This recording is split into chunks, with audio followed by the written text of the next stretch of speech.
Okay, so now back to the Jesus freaks. Now you were watching them as a relatively young teenager, and you thought there was maybe something there, and so you got curious about that, but you were also skeptical, and you said something about praying, and that was something that changed your life. So can you relate that? Okay, here's what it came down to.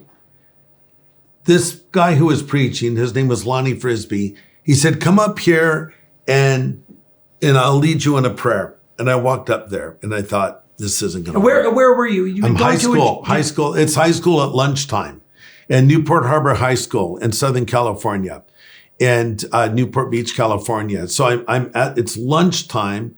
I've walked forward in this public meeting that I was kind of attending. I was far enough away where I wouldn't look like I was a part of it, but close enough where I could kind of eavesdrop. No one invited me. Normally people become Christians because someone invites them to church or they share the gospel with them. No one did that for me.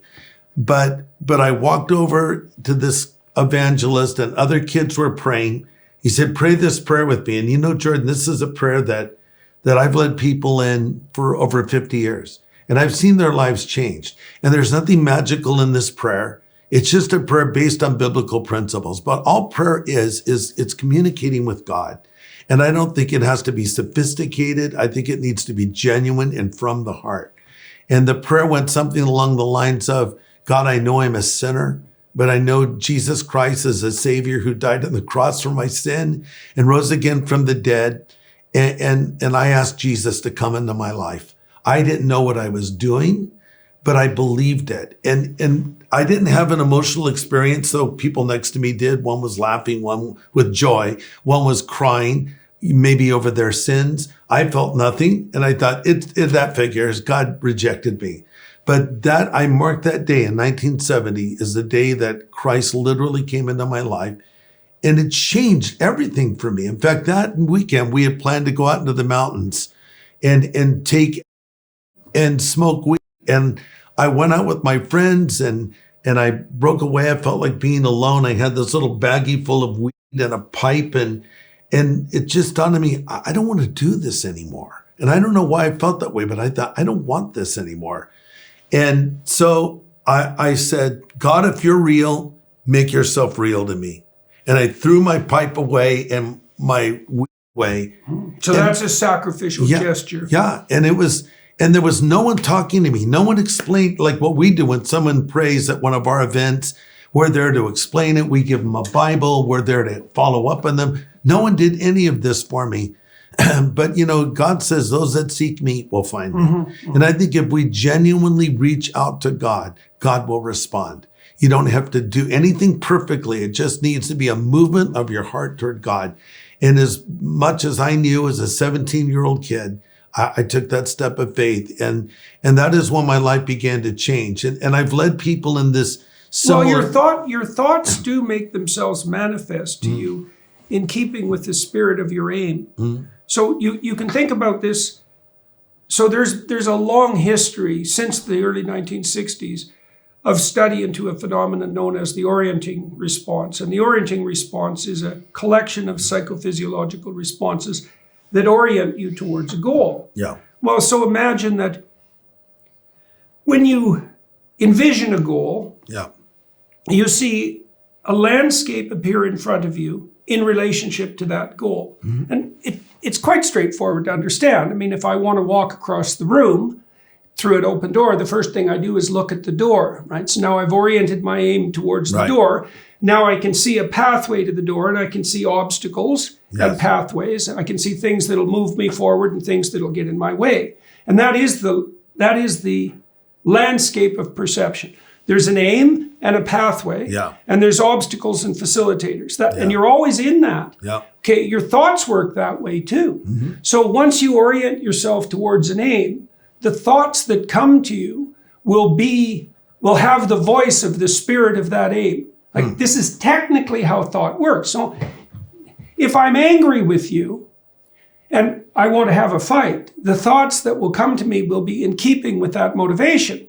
And the perceptions as well, like I'm going to transform your face even into a target, right? I'm going to allow the voice of anger to make itself manifest within me. So now imagine that I reconfigure my aim so that I'm aiming, however imperfectly, for the highest thing I can conceive of, however imperfectly. Well, that's the voice that's going to respond to the inquiries. Like, that's technically true. Now, I'm not sure exactly what that means metaphysically, but it does imply that this is a terrifying thing to realize, is that, well, every aim is a prayer. And every spirit that responds to your aim responds in the voice of the spirit of that aim. And this is a terrible thing because it means, for example, if you're possessed by resentment, it's the eternal spirit of vengefulness that will make itself manifest in your heart. That's exactly what happens.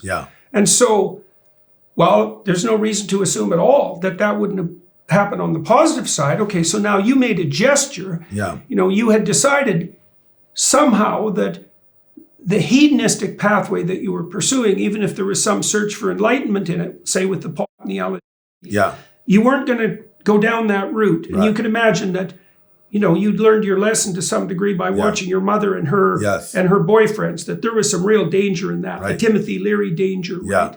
Enlightenment without wisdom, let's say. So you made a gesture, you cast that aside, and then you opened yourself up, and the opening would be, well, I'm operating under the presumption that something better could appear, whatever that might be. Okay, so now you said the first time you did that in the schoolyard, there was no real response, but you believe in retrospect that something nonetheless changed. And then the next part of the story was this, right? So you're out with your friends and you decide to do something different. Okay, so now that's a prayer, that's a humble prayer. You're on your knees saying there's got to be more. Okay, so then what happens? Well, so I go back to school and the Christians there saw me and said, "Hey, Greg, come to our Bible study."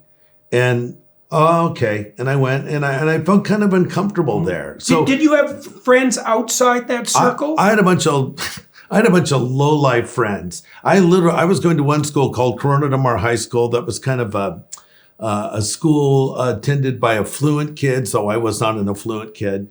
We lived in a little apartment in that area. And so it was very different. I literally transferred to this other school, Corona Del Mar High School, to Harbor High, to change my identity. I said, I want to become a different person. I don't want to be the preppy guy that everybody knows and trying out for the football team. I was ultimately rejected, but I hung out with those kids because my grades were too low. But anyway, so I wanted to be a different person. And I thought the drug culture had the answers. So what happened ultimately was I transferred to another school where I had relative anonymity because people didn't know me like they knew me at the school I transferred from. But in reality, I ended up becoming a different person, just not in the way I expected. So I look back in retrospect and I think... So you transferred to this new school so that you could get away from the preppy image and hang around with the more drug-oriented. And that isn't what happened. You ended up you ended up in the clutches of the Christians instead. I did.